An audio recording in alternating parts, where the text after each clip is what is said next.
tapi ada hati yang tidak pernah mati secara semangat. Yeah.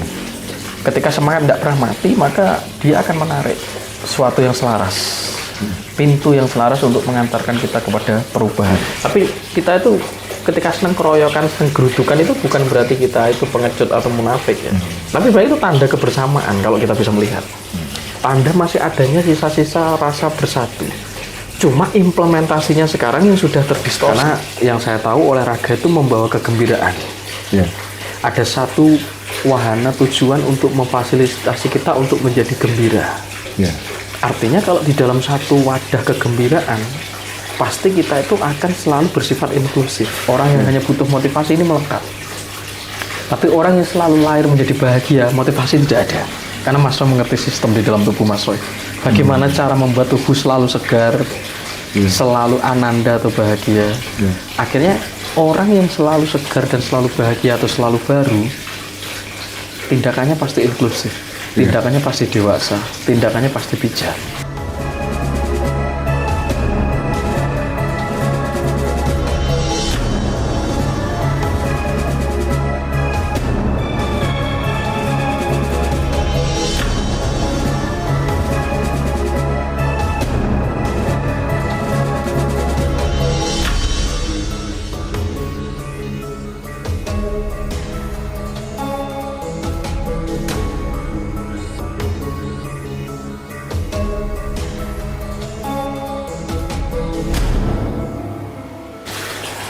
Rahayu sedulur-sedulur semuanya, rahayu sedulur-sedulur Suruh Nusantara dimanapun Anda berada. Rahayu Mbah Tunjung. Rahayu Mas Roy, rahayu semua sedulur dimanapun panjenengan berada. Semoga selalu sehat, selaras, sejahtera, bahagia. Rahayu, rahayu, rahayu. Mbah, kita bertemu kembali di momen saat ini, di konten saat ini. Terus kita kan berpulang Mbah dari Cianjur. Yes. Kemarin kita baru ada acara di Gunung Padang ya, dengan sedulur.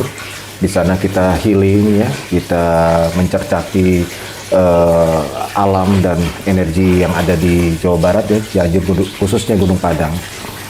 Bah, tema kali ini kita membahas yang membuat negara kita ya, Indonesia ini bangga ya atas keberhasilan atlet-atlet adik-adik kita yang sedang berjuang Mbah mengharumkan nama bangsa ya, di usia 23 ya, di khususnya di olahraga sepak bola Mbah. Kemarin kita semua melihat ya, setelah adik-adik kita ini yang berjibaku ya mengharumkan nama bangsa. Kemarin ada didahului oleh pertandingan dengan Qatar ya, tuan rumah ya. Terus akhirnya juga melawan tim dari Australia dan kemarin terakhir dengan mengalahkan tim dari Yordania 4-1 ya Mbak ya. Nah di sini coba kita bahas Mbak. Karena saya sedari kecil itu suka olahraga, pasti ya Mbak juga suka olahraga ya. Betul Mas Roy. Nah, sepak bola ini di bangsa kita Indonesia ini Mbak, ini adalah suatu jenis olahraga yang sangat disukai segala lapisan masyarakat ya Mbak ya. Nah, kalau saya melihat dari fenomena ini ya, sepak bola ini, di mana ada pertandingan sepak bola itu semua masyarakat tuh guyup rukun, bersatu gitu ya? Bersatu Mbak. Tidak lagi ingat perbedaan, tidak lagi mengingat mungkin ada ya kelas-kelas atau apa, semuanya bersatu ya, euforia ya. Sedih kadang kalau sedih kita tim kita dikalahkan kita bareng ya. Nah, apa yang bisa kita petik dari momen tersebut Mbak? Monggo Mbak. Oke, terima kasih Mas Roy. Jadi kemarin saya sendiri juga menyimak ya prosesnya tentang perkembangan sepak bola kita terutama ya di Indonesia. Mungkin ini menjadi titik awal, titik balik dari dimana kita itu butuh tetap percaya diri untuk menjadi diri sendiri, terutama menjadi bangsa kita sendiri. Karena terlalu lama kita ini sudah mengikuti tatanan yang bukan tatanan bangsa kita sendiri. Artinya dalam tanda kutip kita tidak menjadi diri sendiri atau sedang pingsan atau sedang tidak sadar bahwa kita itu punya potensi-potensi yang luar biasa, di mana seluruh potensi itu berada konstelasinya di dalam diri kita sendiri. Wajah dari persepak bolaan kita itu membuktikan bahwa ternyata ada suatu hal di mana selama ini kita dianggap sepele di bidang sepak bola, dianggap rendah, dianggap ibaratnya tak ada perkembangan sama sekali, tak bisa bertumbuh, tak ada kesempatan dan harapan, tapi buktinya ada. Hari ini statusnya ada dan terlihat, harapan itu terjadi. Dan yang paling tidak, inilah bukti bahwa semangat kita ternyata tidak padam. Di saat di sisi lain, entah di ranah situasi politik, di ranah situasi ekonomi, sosial, atau budaya yang sempat meredup, tapi dengan adanya satu macam garis persatuan yang direfleksikan dalam sepak bola, ternyata ada semangat-semangat yang nggak pupus. Ada semangat yang tidak pernah terputus di dalam hati sanubari setiap hari kita. Dan akhirnya dengan semangat yang berkobar, api yang berkobar, rasa percaya diri dan harapan itu akhirnya terjadi sesuai harapan yang diharapkan ya, khususnya untuk mereka yang melaksanakan di berbagai macam bidangnya sendiri-sendiri, terutama ini sepak bola gitu ya. Kita melihat dinamika jatuh bangunnya kita ya, kalau melihat sepak bola itu sampai dulu kita bilang wah ini kelas kampungan gitu ya, mohon maaf ya, mainnya kelas kampungan itu, tapi saya percaya judgement itu biasa. Tapi saya melihat bahwa ketika ada judgement yang muncul ke kita dan memang situasi hampir buntu, terutama di bidang persepak bolaan dengan kasus skandalnya PSI dan lain sebagainya, kita tahu ya. Tapi ada hati yang tidak pernah mati secara semangat. Ketika semangat tidak pernah mati, maka dia akan menarik sesuatu yang selaras, pintu yang selaras untuk mengantarkan kita kepada perubahan, terutama adik-adik kita. Karena saya sendiri kan orang olahraga, saya ini kan kuliahnya olahraga, Mas. Olahraga ya. Jadi saya tahu situasi itu ya. Walaupun saya tidak terlalu concern di sana ya, tapi saya mencintai olahraga. Saya mencintai kegiatan-kegiatan olahraga karena olahraga itu lebih menggairahkan, menyenangkan, dan bersifat menyatukan daripada yang lain. Di saat ini mungkin agama itu memisahkan, tapi olahraga itu menyatukan. Itu bagi saya dari dulu. Nah, euforia ini adalah hal yang perlu kita syukuri, bahwa adik-adik kita ini nggak pupus, bahwa generasi kita itu tetap percaya diri, membuktikan semangatnya ya di bidang persepak bolaan itu di mata dunia. Ya terutama di Asia sendiri ya, Asia Tenggara sendiri dan bagian Asia Pasifik kan gitu. Kita membuktikan bahwa kita akan bisa sebelum nanti kita akan, ya saya percaya akan memasuki kelas-kelas yang lebih bertingkat internasional ya. Misal Piala Dunia atau begitu. Harapan itu akan ada. Dan mungkin ini saatnya kita mendukung ya, secara spirit, akhirnya mewakili seluruh kebangkitan di berbagai bidang. Ya, saya rasa nanti mulai dari semoga ya, ekonomi, sosial, budaya itu sama seperti persepak bolaan kita. Dan satu hal, ada karakteristik yang memang tidak pernah pupus dan menjadi bagian integral dari diri kita yang tidak pernah pisah, yaitu rasa gotong royong atau kebersamaan. Maka disebut tim ya. Dalam satu tim atau organisasi itu ada yang namanya sistem gotong royong. Yaitu harus wajib kan kerja sama tim gitu. Artinya bangsa kita itu tidak pernah meninggalkan atau tidak pernah terlepas dari situasi yang disebut kebersamaan. Nah, kebersamaan itu adalah wujud tertinggi daripada pemahaman tentang hal-hal yang bersifat rohani atau spirit, karena itu berkaitan dengan hati. Karena sifat hati itu menyatukan, tapi seringkali memang sifat pikiran itu diskriminatif dan membeda atau memisah. Nah, karena orang timur, orang kita itu suka memakai bahasa rasa, sebenarnya rasa persatuan itu sudah ada sebelum dipecah belah, dan akhirnya ranah kita itu menjadi ranah pemikiran yang logika ini terkadang memang diskriminatif dan memilah. Tapi bukan berarti logika ini jelek ya. Ya ada gunanya. Itu bukti bahwa otak kita tuh memiliki di-screening ya, agar kita tuh bisa memilah mana yang baik, mana yang buruk, mana yang berbahaya, mana yang tidak. Ini berkaitan dengan alat survival aja, bertahan hidup gitu ya. Tapi ada hati yang selalu menyatukan, ada semangat kerinduan yang disebut gotong royong. Tidak perlu diajari bagaimana toleransi dan kebersamaan, kita tuh bersama. Cuma masalahnya pemahaman ini sempat luntur dan tersabotase, Ya. terblokade kan ya. Misal ada kasus-kasus ormas, kasus-kasus perkumpulan organisasi yang dianggap nggak positif, nggak bermanfaat karena sering hanya mengadakan tawuran, mengadakan geng-gengan. Loh, mereka yang tawuran itu kan ada satu hal yang harus kita lihat, kebersamaan. Ya. Karena dia mencintai gengnya kan, mencintai identitas kebersamaannya itu, dia melakukan kegiatan apa-apa itu bersama, walaupun konteksnya kadang tidak selaras ya. Seperti yang kita lihat, adanya gegeran, tawuran di ranah ormas, perguruan, termasuk pendukung daripada fanatisme tim sepak bola kita yang lokal ya di intern, yang akhirnya bilaheni atau berbahaya, membahayakan dan ya sampai berakhir kepada tindakan yang memang nggak tepat, yaitu kasus Kanjuruhan ya, seperti di Jawa Timur itu. Tapi saya melihat itu sebenarnya karakteristik yang bersama. Jadi tidak ada orang itu dulu disebut kalau duel itu pasti bagus, sendiri-sendiri itu pasti bagus. Ya, sendiri sampai bagus itu egoistis, itu gaya-gaya barat, itu gaya-gaya Olimpik, ya. Gaya-gaya dimana kita terus berduel, tidak ada tim, karena itu hidup individualis, itu ego. Tapi kita itu ketika senang keroyokan, senang gerudukan itu bukan berarti kita itu pengecut atau munafik ya. Tapi berarti itu tanda kebersamaan kalau kita bisa melihat. Tanda masih adanya sisa-sisa rasa bersatu. Cuma implementasinya sekarang yang sudah terdistorsi karena pemahaman dan kesadaran dari orang-orang kita itu sempat luntur. Jadi tidak bisa menempatkan, merefleksikan, menerjemahkan bagaimana kebersamaan itu seharusnya dilakukan.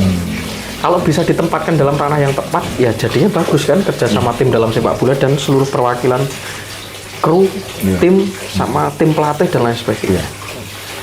Tapi saya melihat bahwa ormas dibubarkan, perguruan dibubarkan kalau bersifat tawuran, itu bukan masalah membubarkan atau tidak, tapi akarnya apa? Akarnya mungkin adalah di pendidikan yang tidak masif. Ya, akhirnya hilangnya rasa toleransi karena pendidikan tidak bersifat holistik. Budaya juga tidak bersifat holistik lagi, terpisah-pisah lagi. Nah, selama ada doktrin keterpisahan yang ada di tempat kita dan itu diboyong oleh gaya-gaya timur yang selalu membelah secara pikiran karena pasti ada sisi gelap dan sisi terang. Doktrin tentang kuasa gelap, kuasa terang itu turun menjadi doktrin setan dan malaikat. Doktrin tentang kebaikan dan keburukan. Itu kalau kita tidak tahu cara menerjemahkannya, ini berbahaya. Kan bagi orang timur itu berbeda dengan orang barat. Orang timur itu senang inklusivitas. Semua yang ada itu menjadi satu dan sifatnya potensial. Kalau kita bisa menyeimbangkan semua yang ada di dalam, kita bisa menata. Kalau seimbang itu balance. Kalau berat sebelah ini berbahaya. Jadi karakter keterpisahan yang diwakilkan dengan bahasa ketidakseimbangan atau setan, iblis, gelap gitu, atau hantu atau negatif, itu karena adanya ketidakseimbangan. Ada potensi yang berat sebelah yang kita gunakan untuk menjalani hidup kita. Ya, ketika sesuatu itu tidak selaras, tidak seimbang, ini yang tidak kita kehendaki. Termasuk mengatasi masalah toleransi dan lain sebagainya ya. Itu semenjak adanya doktrin kepercayaan baru yang diimpor dari luar negeri. Itu bagi saya. Tapi hari ini mungkin orang-orang sudah kembali bangkit dengan berbagai macam fenomena, proses dan berbagai macam prahara, dinamika dan benturan. Itu saya rasa itu, dan itu diwakilkan dalam salah satunya adalah semangat sepak bola kita itu.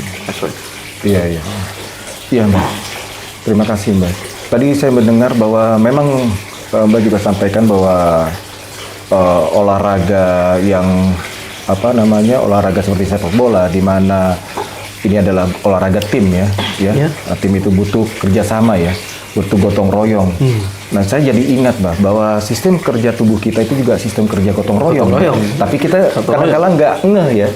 Itu sangat natural banget. Iya, sangat natural sekali. Dimana kita memakan itu juga sampai dari memakan sampai akhirnya itu semua ada proses gotong royong, persatuan dan kesatuan.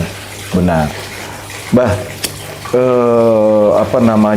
dari sepak bola ini bisa menyatukan semua lapisan masyarakat ya, yang agamanya berbeda-beda ya, bahkan warna kulit, suku ya, bahkan kepercayaannya juga. Nah, ini bisa menyatukan semua lapisan. Tapi kenapa, Mbak, begitu banyak kepercayaan yang ada di negeri ini ya, tapi kepercayaan tidak lagi menjadi pegangan ya, Mbak, untuk menjaga persatuan dan kesatuan, Mbak. Kadang kita bisa terpecah belah, bahkan hanya tersulut masalah yang sangat sederhana tapi jadi besar ya. Bagaimana menurut Mbah ya dengan mencontoh dari sisi olahraga seperti sepak bola sehingga kepercayaan ini bisa kembali menyatukan sebagaimana persepak bolaan itu ada dari segala lapisan masyarakat ini bisa benar-benar menjadi ini sebuah persatuan dan kesatuan, Mbah. Jadi kenapa seringkali ya, walaupun tidak selalu pasti, apa yang membedakan antara entah itu religion, agama, kepercayaan, dan sepak bola gitu misalnya, atau olahraga, itu sangat-sangat berbeda ya. Karena yang saya tahu olahraga itu membawa kegembiraan. Ada satu wahana tujuan untuk memfasilitasi kita untuk menjadi gembira. Artinya kalau di dalam satu wadah kegembiraan, pasti kita itu akan selalu bersifat inklusif. Karena lawan dari kegembiraan itu adalah ketidakgembiraan. Itu artinya adalah situasi kita terpisah dari diri kita. Artinya kita mengikuti satu macam jenis pikiran yang tidak selaras, satu macam program pikiran yang tidak selaras. Karena mohon maaf ya, olahraga mengajak kita menjadi terhibur, euforia tadi, menjadi bergerak. Dengan bergerak kita memunculkan rasa histeria kita bergerak, kita memunculkan hormon-hormon yang positif dalam tubuh kita kan itu. Sementara di sana ada rasa kebanggaan bahwa tim kita ya, di dalam olahraga itu bekerja dan kita nyambung secara hati ke hati karena ada tujuan untuk saling menggembirakan, menyenangkan sekali kalau kita melihat konser atau melihat termasuk olahraga ini sepak bola itu. Tapi ada satu sisi yang mungkin tidak ada di dalam agama. Karena seringkali agama itu melakukan doktrin masif tentang ketakutan. Walaupun awalnya tidak begitu. Ya lama-lama kita mendatangi sebuah forum-forum pengajian, forum-forum di mana kita mendengarkan ceramah itu menenangkan. Tapi seringkali yang memberikan ceramah itu hanya mengambil situasi dari ayat-ayat tertentu dan menginisiasikan kepada audiens atau jamaah atau pengikut itu dengan doktrin perbudakan, dengan cara memprogram ketakutan. Sementara inilah yang membuat egosentrisme menjadi menebal. Orang yang menolak sisi A dan orang yang menolak informasi, orang yang menutup diri, itu tanda orang yang tertutup. Tanda orang yang tertutup itu adalah orang yang bisa disebut kafir. Pasti dia ada ketakutan yang sudah dia bangun di dalam dirinya. Dan ini tidak gampang, mental blocking seperti ini tidak gampang diprogram. Maka kita melakukan kegiatan-kegiatan yang bertema refleksi, relaksasi, bertema spirit, bertema perjalanan-perjalanan yang menembus mistik atau spiritual, itu untuk memberikan relaks, untuk memberikan rasa bahagia. Karena dengan rasa relaksasi dan bahagia, seluruh ketegangan yang ditimbulkan dari doktrin ketakutan ini bisa terluruhkan. Ya walaupun seringkali setiap situasi, entah itu agama, kelompok ini ya, kalau selama mengarah kepada identifikasi identitas secara fisik, itu memang rawan ya dipolitisasi ya. Karena politik kita itu selalu bermain di bidang politik identitas untuk hari ini ya, bukan politik praktis, tapi kebanyakan identitas. Ya ini tidak terkecuali seringkali euforia di berbagai macam organisasi atau kelompok atau apapun itu ternyata menjadi egosentrisme tersendiri. Yang ini juga harus perlu pertimbangan dan kajian yang mendalam juga ya. Tapi setidaknya olahraga itu mengajak kita untuk bergembira dengan situasi lonjak-lonjak, dengan situasi entah yang bermain sebagai atlet atau praktisi olahraganya atau yang menonton. Itu ada hubungan namanya persatuan dari bidang kegembiraan, mengajak untuk selalu melepaskan dengan namanya euforia itu. Ini bisa seperti itu Mas kalau yang saya lihat. Tapi terkadang ketika bermainnya itu dengan orang luar negeri, nah itu seluruh bangsa kita tuh bersatu ya Kak. Karena ada ingatan untuk melawan kolonial, penjajah. Ada ingatan untuk bersatu melawan yang bukan kita, itu sebenarnya bagus. Tapi biasanya kalau pertandingannya antar lokal ini gegeran. Karena ada ingatan di mana bangsa kita atau masyarakat kita itu punya ingatan trauma tentang pengkhianatan. Maka seringkali mudah curiga, mudah menyerang kalau itu pertandingannya lokal, misalkan Arema dengan Bonek atau The Jack misal gitu ya. Itu ada ingatan trauma di mana dia merasa bahwa ada orang-orang di bangsanya sendiri, rakyatnya sendiri itu berkhianat. Jadi ada rasa sakit hati yang tersimpan, dendam. Tapi ketika skupnya diarahkan, pertandingan kita itu ranahnya adalah lawan main sepak bola itu adalah internasional, itu bisa lebih menyatu karena ada ingatan untuk mengusir penjajah. Ya itu yang memang harus kita kaji dan kita sembuhkan. Dan jalannya adalah jalan kesadaran mistik ini yang kita gaungkan. Maka saya selalu concern di bidang kesadaran. Hanya kesadaran ini menjadi kunci untuk membuka paradigma sempit seperti itu atau kesalahan implementasi dan refleksi. Itu Mas Roy. Iya benar Mbak. Ini tadi Mbak mengatakan seperti itu, jadi saya jadi teringat bahwa sejarah kita ya, di mana kita pernah dijajah ya, dan mungkin kalau negara kita Indonesia ini dizolimi oleh negara lain ya, kita seakan-akan kita bersatu padu gitu loh, bahwa kita merasa terzolimi sebagai suatu bangsa ya, tapi kadang kita yang ruang lingkupnya kecil, kita itu bisa clash ya. Kita bisa clash. Tapi kalau udah menyangkut keseluruhan, baru di situ kita bersatu. Betul. Mungkin bisa jadi bahwa kita tahu ya Mbak ya, sekarang ini kan dunia sedang tidak stabil nih Mbak. Ya, dunia tidak stabil. Kita tahu lah negara yang kita dengar di berita ya bahwa ada negara yang sedang berkonflik saat ini ya. Negara melawan negara ya, dan ini juga kita tidak tahu kemana juntrungannya nantinya ya, karena bisa jadi seperti ini diakibatkan karena apa ya. Nah bisa jadi Mbak, ini karena negara dengan negara. Andaikan bumi kita ini diserang oleh makhluk lain, apakah itu mungkin yang bisa menjadi persatuan dan lenyapnya permusuhan di antara bangsa-bangsa? Bagaimana menurut Mbak? Jadi kenapa bumi ini tidak bersatu? Kenapa manusia itu suka terpecah belah dari zaman ke zaman? Karena manusia tidak lagi diajari untuk membedah apa dan siapa dirinya itu ada. Apa, siapa, dan bagaimana dirinya bisa ada. Kalau kita mempertanyakan apa, kita akan tahu ada sistem, ada siklus, ada gawan atau pembawaan atau anugerah dari kehidupan itu dalam diri kita dengan berbagai macam fungsinya, dengan berbagai macam sistemnya. Nah, orang diajak untuk melihat sesuatu keluar terlalu banyak daripada ke dalam. Maka jalan untuk mengenal yang menyatu atau persatuan itu adalah inklusif, ke dalam, bukan out tapi ke dalam. Sesuatu yang di luar itu pasti berjarak.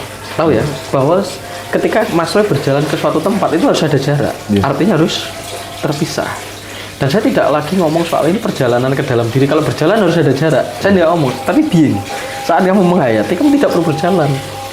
Justru dengan diam, kamu akan menjadi. Tapi kalau kamu ngomong soal perjalanan, kamu tidak akan menemukan. Karena kamu akan terus berjalan.